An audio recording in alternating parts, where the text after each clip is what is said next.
ficamos pensando que temos as rédeas da vida em nossas mãos. E aí ficamos esperando que tudo aconteça conforme planejamos. Mas quando eventos nos surpreendem, fazendo com que mudemos por completo o nosso caminho, a nossa direção, logo ficamos pensando que não deu certo ou que não vai dar certo. Mas calma, isso é apenas uma mudança de rota.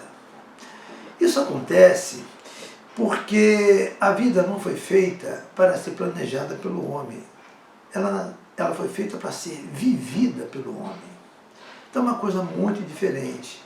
Por quê? Porque o planejamento que a vida que nós fazemos, né, ele é uma ação engendrada pela vontade humana e comandada pelo ego. E o que acontece quando o ego está no comando? Ele planeja a ação, como vai executar essa ação. E logo ele traça o caminho, uma linha reta em direção ao objetivo. Porque o ego é assim, ele é imediatista, ele quer que as coisas aconteçam conforme ele quer e no momento que ele quer. Mas isso é uma ilusão. Por isso que a maioria das coisas que se faz, que se planeja, não dá certo. Porque a vida não permite que isso aconteça.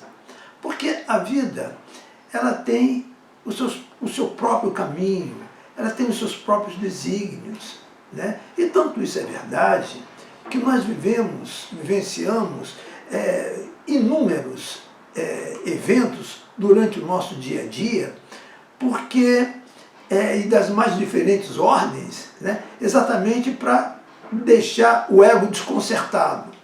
Então a vida se impõe, a vida se mostra soberana, né? E não deixa que aquele planejamento funcione. Então é preciso que a gente diga assim, puxa, deixa eu ficar mais atento a isso aqui. Por que eu planejei isso aqui e agora está mudando? Não é que não vai dar certo, não é que não deu certo. É simplesmente a vida está mostrando o seguinte, vai chegar lá, mas não por esse caminho, não nessa direção. Então a vida cuida disso para que nós atinjamos o nosso objetivo de uma forma mais fácil, de uma forma mais satisfatória. Então a gente precisa dar esse crédito.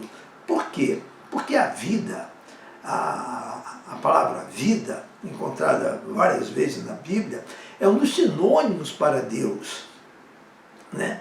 E o sinônimo não é só uma forma de denominação, expressa a qualidade daquilo que é a realidade de Deus.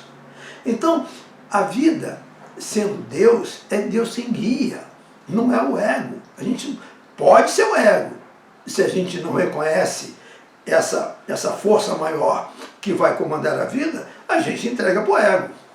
Mas aí as consequências, na maioria das vezes, são desastrosas. Por isso que as pessoas vivem uma insatisfação, porque nada dá certo, porque o ego não tem essa competência, né? Então, quando a gente compreende isso, a gente passa a viver uma outra situação. A gente começa a ter mais tranquilidade, a gente começa a ter mais calma, a gente sabe que não estamos aqui abandonados, né? Então, Deus é um ser bondoso, carinhoso, com a sua prole.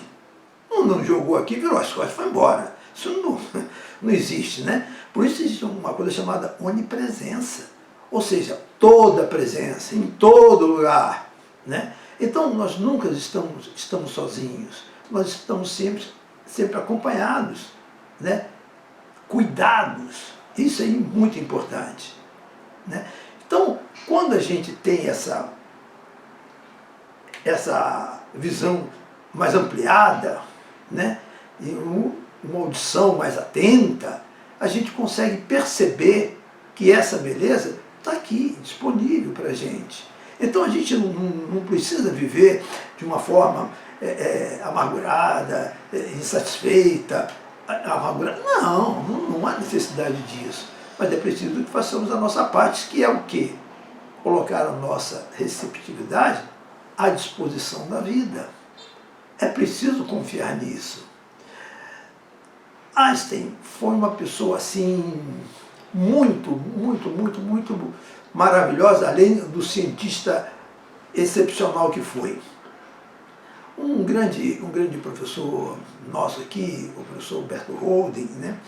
Ele, um filósofo maravilhoso, ele foi professor de religiões comparadas nos Estados Unidos. E ele, a sua obra vastíssima, chamada A Filosofia Universa, composta de 20 e tantos livros, né?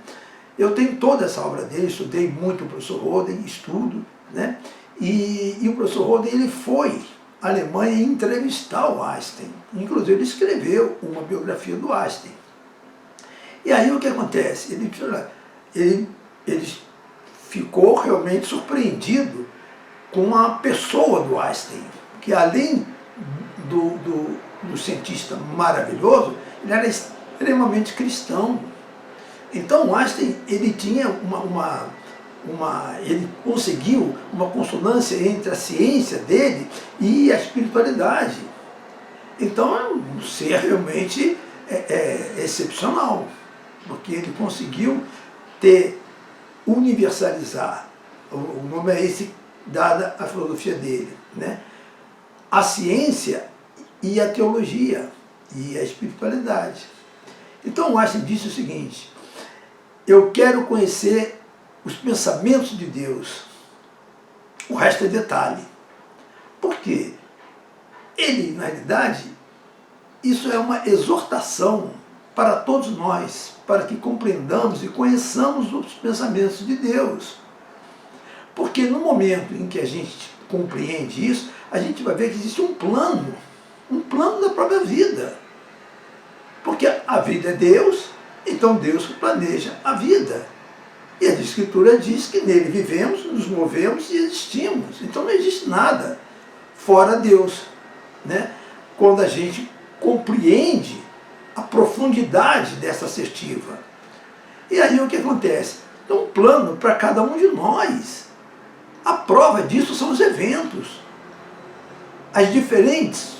Os diferentes eventos que cada um de nós vivencia. Se fosse uma coisa globalizada, ao tema atual, né, todos nós viveríamos os mesmos eventos. E não é assim que funciona.